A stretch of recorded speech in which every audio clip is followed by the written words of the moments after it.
Hello, everyone, and welcome to episode 10 of the US presidential election show.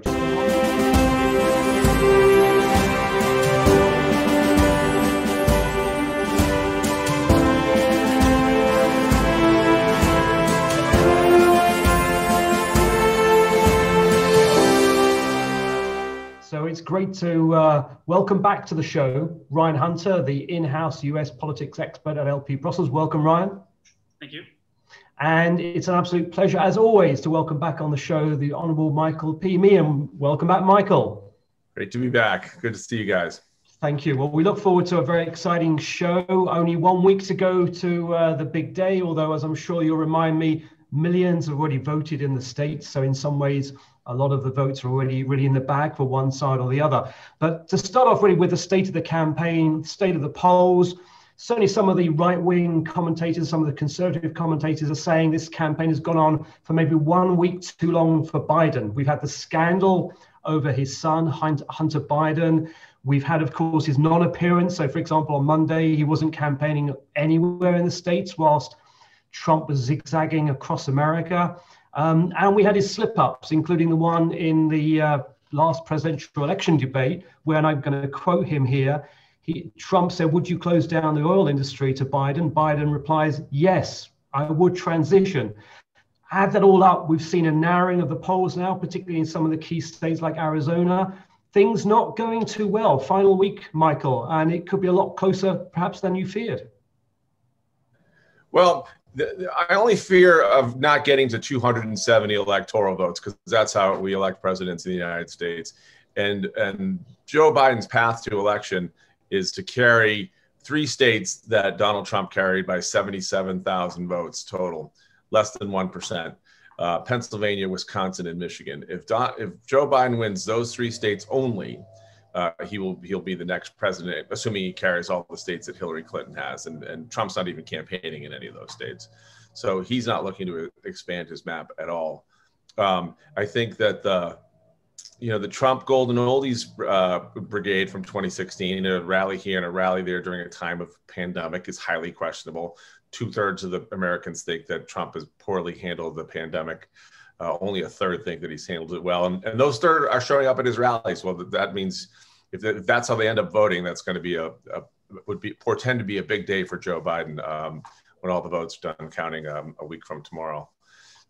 The one thing that's happened here in 16 that's different than 16 is 60 million Americans have already voted. That's nearly half of the total vote from 2016 have already gone to the polls. And we have 41 states that have early voting. The state of Texas that Trump carried by 9 points last time. 80% of the people who voted in 16 have already voted in Texas. So there's a large energy about the early vote. It doesn't predict the outcome, but it certainly predicts the high level of energy. As a campaign operative, I'd like to get my votes in whenever they come in, and the more they come in early, the better. So there's less chances of something going wrong on the final day. Okay, thank you for that. Carry on, Michael, please. Yeah, no, go ahead. Perhaps bring in Ryan here now. I've pointed out all the challenges now facing Biden. Slight narrowing of the polls, Ryan, including some of the key states. Let's maybe look at Pennsylvania. Do you want to come in and try and give us some insight on what is actually going on the ground? Yes. Well, I think Pennsylvania is quite interesting because Donald Trump and the Trump campaign have really latched on to Joe Biden's comments during the debate as regards the oil and gas industry, that he will ban fracking, that he will transition away from those industries. And they're really hitting that in Pennsylvania, but that is applicable to also Ohio and Texas. So they really see that as a very strong closing argument. And the Trump campaign has had surrogates going around the media in the US talking about energy, which also ties into jobs in those states. And so they really see that as a strong closing argument. Now, the debate itself, where those comments came up, I don't think it was very controversial. I don't think it's any surprise that Joe Biden would have said that he wants to transition away from those industries. That's just the momentum right now behind renewable energy and the like, and you have to look at the Biden plan on the environment side to see that.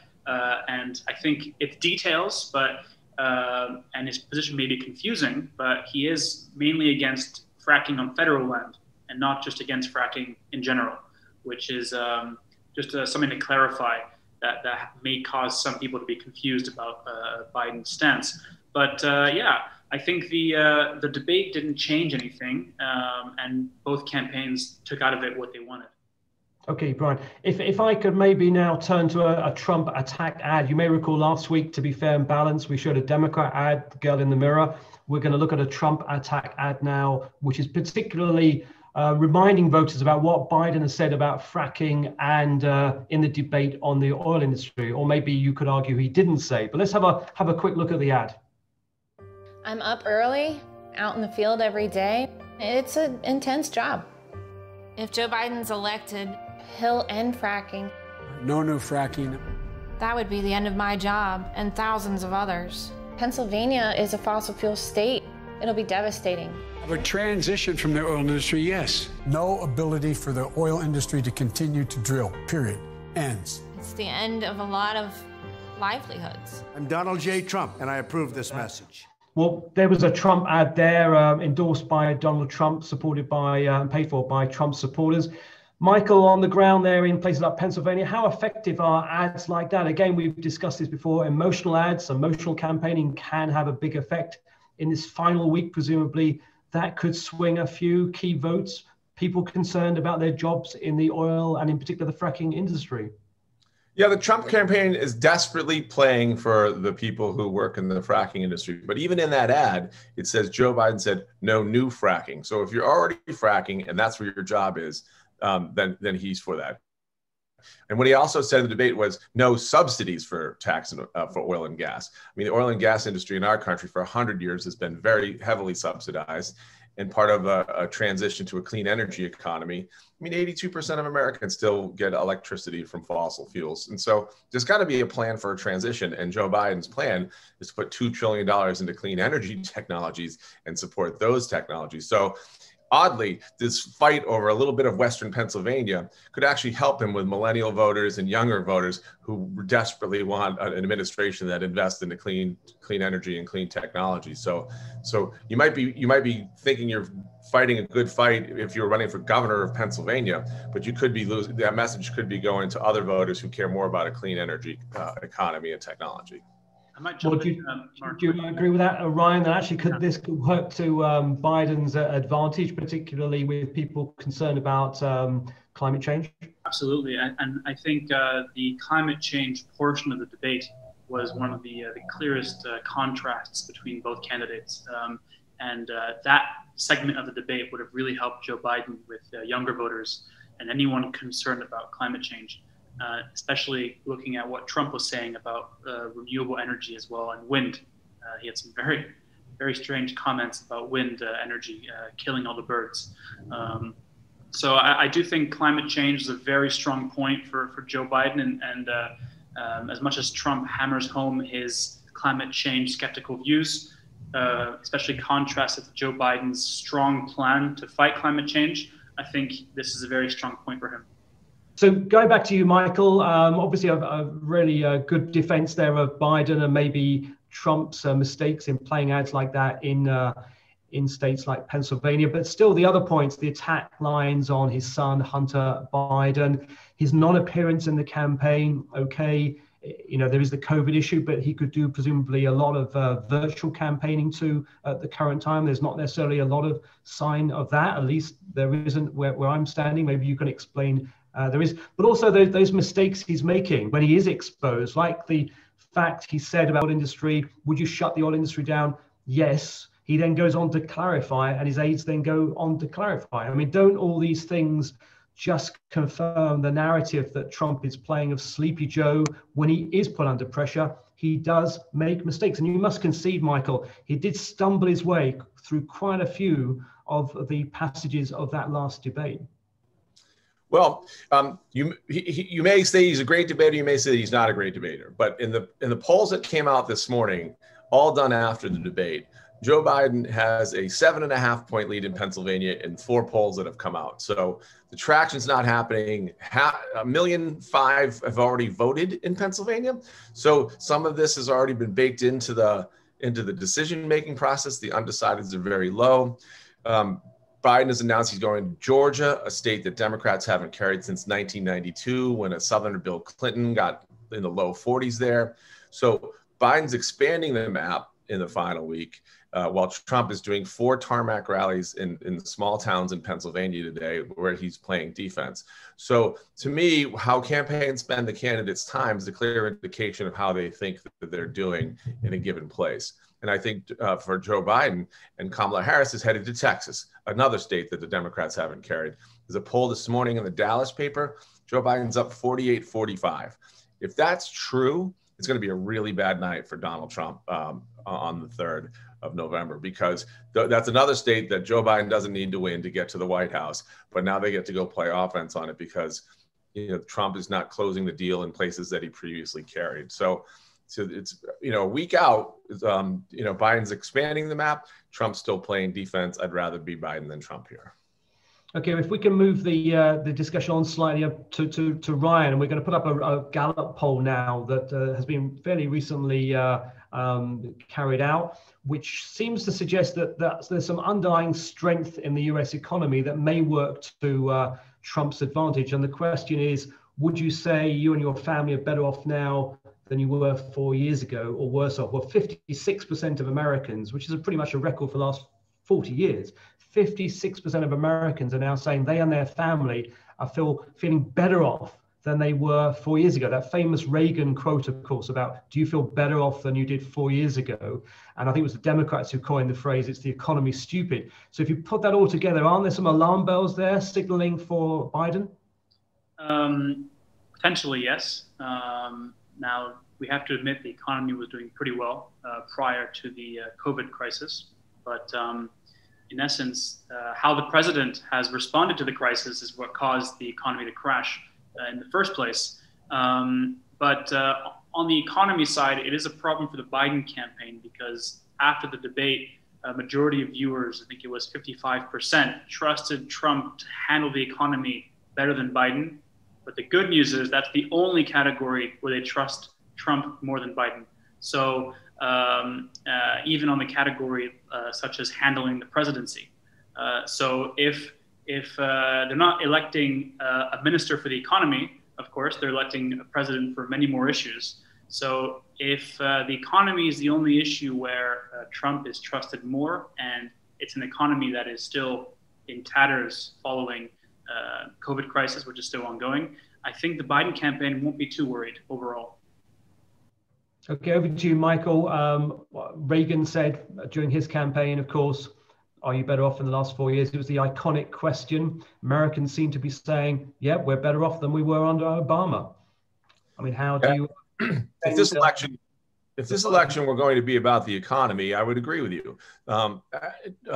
Trump has gotten worse with the economy over time. I know Ryan pointed to a poll, but the gap's closed. In fact, a couple of the national polls even give a slight advantage to Biden on the economy. So, but most voters say the handling of the virus, curbing it down and getting the economy going again is a more important lens. And through that lens, Trump's losing 2-1. So, and Trump has yet to make anything near a cogent argument on the economy. I mean, if he had stuck to talking about the economy for the month of October, he might be in a better place right now. If he had let the medical professionals handle the COVID, he would be in a better place right now. But he hasn't. He has an incoherent message about, Rudy Giuliani finding laptops and trying to make a play to Hunter Biden that even the Wall Street Journal says we can't follow any of this, and Joe Biden didn't get any of these benefits. Well, at the same time, Donald Trump has a bank account in China, and money goes into there. So, I mean, the ground that Trump chooses to play on is ground that he's weak on. It doesn't make any sense to those of us who run classical campaigns, but I guess it makes sense to him. Yeah, indeed. And maybe we'll come back to that point about this is not a classical campaign. And I guess that's how he's won before, because he is portraying himself as an outsider. And indeed, he's still trying to do that. If we can do perhaps a deep dive, we do pride ourselves on this show in trying to do a deep dive into some of the long-term fundamental strategic issues. The first one is really on Trump winning. I just want you to you know, I'm sure from your point of view, God forbid that Trump wins, but what would that mean for America? If you just want to portray in very simple terms for our viewers, you know, the headlines of what a Trump administration for the next 4 years, with or without support in the House, what that would mean for America and the world. Because as you said, we've not heard a lot from Trump about what he's going to do. So what do you think he's going to do with 4 more years under his belt? First of all, Michael, and then Ryan. I actually follow the campaign closely. I couldn't tell you the answer to that question. It's a great question. It's a fair question. But Trump chose not at his party nomination process to pass a party platform to run upon.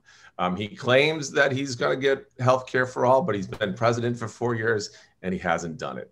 He hasn't got a wall done. He hasn't got all of these promises that he made in the first term. And he's not promising to get them done in the second term. So it's hard to divine, you know, what he could do. His cabinet officials are on Capitol Hill trying to negotiate a COVID economic package. They're about to go home tonight through the election with nothing in hand. So, you know, it's really hard to figure out sort of what, you know, policy statements other than, you know, negative attacks on Biden at the end. That Trump doesn't assert that he wants to get anything done in the next 4 years other than leave me as emperor and leave me as king, and that's the way it should be. So it's very hard to divine sort of what would happen in the second Trump term. Okay, thanks, Michael. Over to you. What do you think Trump America would look like in 4 years' time, Ryan? I think I agree with everything Michael just said. A lot of Trump's plans have been imminent, but never arrived. So we don't really know what to expect, but I think we can fairly reasonably expect much of the same. And what that means is, you know, frictions with our allies, you know, cozying up to in effect dictators around the world, you know, pulling out of the Paris Agreement, which is the day after the election, potentially pulling out of the WHO, and you know, a whole host of other international agreements. Domestically, you know, continuation of rolling back regulations on the environmental side. The EPA will probably be a big target of Trump's, particularly with his skeptical view on renewable energy and his passion for oil and natural gas. So I think I think we should just expect more of the same, really. And however, Trump is an opportunistic guy, in essence. If he sees an opportunity to jump on something, he will. So he may yet just suddenly change track completely one day, but maybe we should not expect that to happen. Okay, thanks, Ryan, and to Michael, both looking at from your point of view at least, at the awful prospect of us discovering that Trump has won on November the 3rd. The other deep dive we're going to make is into the Senate race. Perhaps you could explain, Michael, first of all, why that is so important that the Democrats do well in that race, and indeed, how is it looking? Is it looking that they will get a majority in the Senate? But first of all, why is it so important? They've won and controlled the House for some couple of years now, I believe. So what does it matter? Why does the Senate matter so much in U.S. politics? Well, today is the perfect day for that question, Mark. The Senate is poised to vote for a Supreme Court judge that with a lifetime appointment. The Republicans control the Senate 53-47. They're going to pass Judge Barrett to the highest court in the land. She's a young 48-year-old woman who will serve the rest of her life there. If the Democrats controlled the Senate, that would not happen. So the control of the Senate matters greatly. There's 35 Senate seats that are up this time. 16 of them are all within the margin of error, so roughly half. That 2 months ago, if we were having this conversation, I would have said 6 seats were in play. Now the list is expanding to 16.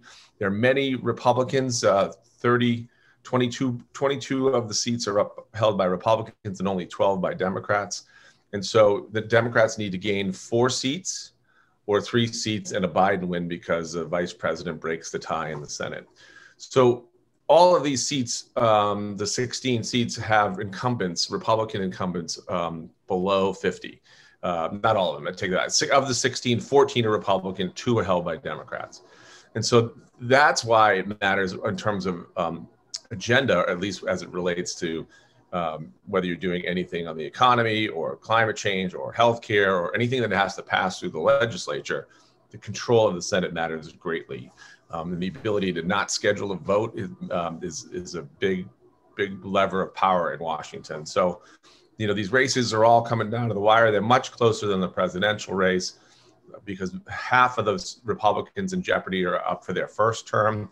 They don't have a big impression with the voters because they've only run once and won once. And so there's a big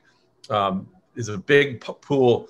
And in the states, we tend to, you know, gain 1 or 2 seats on the margin or gain 8 or 10 seats. Like there's hardly ever a middle ground. So, you know, if it's 1 or 2 seats, the Democrats are favored to lose in Alabama, favored to win in Arizona, Colorado, and Maine. So that could net you 2 seats, not enough to change the power. But you could run the table if Joe Biden had a big night, or if Trump does better than expected. You know, he could minimize the losses by the Republicans in the Senate. Okay, thanks, Michael, for making that really, really clear. Over to you, Ryan. What difference do you think a Senate controlled by the Democrats would make, particularly to Europe? And also, what's your view? As Michael said, it could be a small gains by the Democrats, or it could be actually quite a major victory. That seems to be the pattern. What's your hunch this time round, Ryan? Absolutely. Well, I think where there are competitive Senate races is also reflecting where we are seeing surprising competitive races between Trump and Biden. Georgia, Texas, North Carolina, South Carolina. No, I'm not saying Democrats will win all 4, maybe even none of the 4, but they're really running it quite close, which is causing Republicans to spend money where they had not expected to spend money at this stage. So it's really about stretching the map. Even at a state level. And as Michael said, the Republicans are just so much more on the defensive than they would like to be.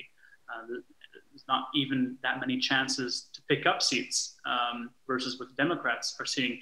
In the past, I've said the Senate is the gateway to a party's agenda. Now, controlling the House majority is fine, but look at what Mitch McConnell has been able to block as the Senate majority leader. You can block a lot, but conversely, you can get a lot done, especially if your party is controlling 2 or 3 branches of the government. So for the Democrats, winning the White House but not the Senate could be an issue. Winning both would be, I think, a really great success for the party and would allow them to enact some of the things that have been blocked for quite some time, like the HEROES Act, for example. So yeah, I think there's a lot in play for the Senate, and it's in many ways as important to look at as the presidential race. Okay, well, thank you, Ryan. Thank you, Michael. Before we move on to the last question, which as always in this program, we always pin you down and force you to confess what you really think is going to happen, putting aside your party allegiances, telling the viewers what they really need to hear, which is who's going to win in a week's time. But before we do that, can we just thank our viewers for tuning in? Once again, we've kept the show going. The show must go on. It's episode 10. Thank you. Make sure you like, you share, you comment, you submit any questions you have to Ryan or Michael if you're on YouTube. Don't forget to subscribe and to ring that all-important notification bell. And make sure you tune in next week for our special program, which Michael and Ryan will hopefully be able to join us at as well. So the final lap of this program, as we go into the final lap of the campaign, firstly, Ryan, and then we'll close with Michael. Mm-hmm. Who's going to win and by how much? We want a bit of detail this week, Ryan. How much? That is a great question. I mean, I've been consistently saying a Joe Biden victory, and the polls just look great here in his campaign. It also looks great when you see the fact that you're able to go and campaign in the battleground states and expand the map so widely that the Trump campaign is just playing catch up the whole time. Look where Biden's going. He's in Georgia. Look where Obama is speaking for Biden in Florida. Kamala Harris is going to Texas. You know, these are states that maybe you would not see Democrats being in the last week. In terms of a margin, I think we can reasonably expect 7 points at least as a margin in the national voting percentages. In terms of number of votes, I think we're going to see Biden eclipse Hillary Clinton's 3 million margin over Trump. Okay, and in terms of the Electoral College, Ryan? Electoral College. I mean, I if I had to venture a guess here, I would say I could see Joe Biden getting to 290. Okay, that's quite cautious, Ryan. I think you're being quite cautious there. And well, again, maybe in a week's time you might modify that view a bit. But nonetheless, you're clear. Biden is going to win. Michael, over to you. But just reflecting on what Ryan said, I mean, maybe the Democrats in a week's time will regret the fact that they're working in Texas and Florida and elsewhere, where maybe they should be shoring up those more marginal areas like Pennsylvania, Wisconsin, and Michigan. Are the Democrats slightly overconfident at this stage? And what's your prediction, particularly in terms of the Electoral College?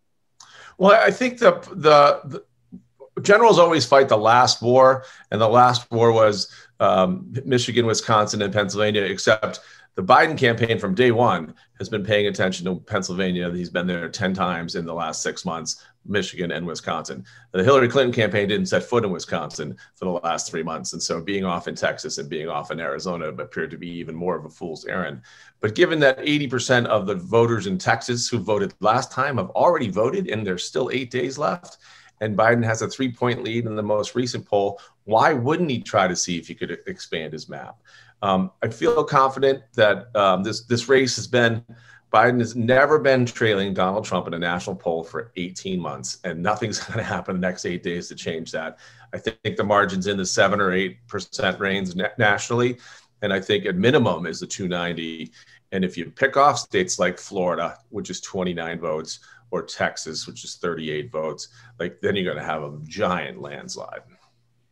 Okay, well, again, thank you, Michael, for putting your clear prediction to us all. I think probably surprised again how narrow you think the victory will be, but nonetheless, a victory is a victory. Hope you can join us on the show next week for what will be episode 11 of the show, and obviously will be around the time of the election, so we'll have a much clearer idea as to whether or not some of your predictions that you've shared with us today are actually coming true. Once again, thanks to you both for your wisdom, your insight, your analysis, and above all, your time. Thanks for joining us. And thanks to all our viewers. Goodbye.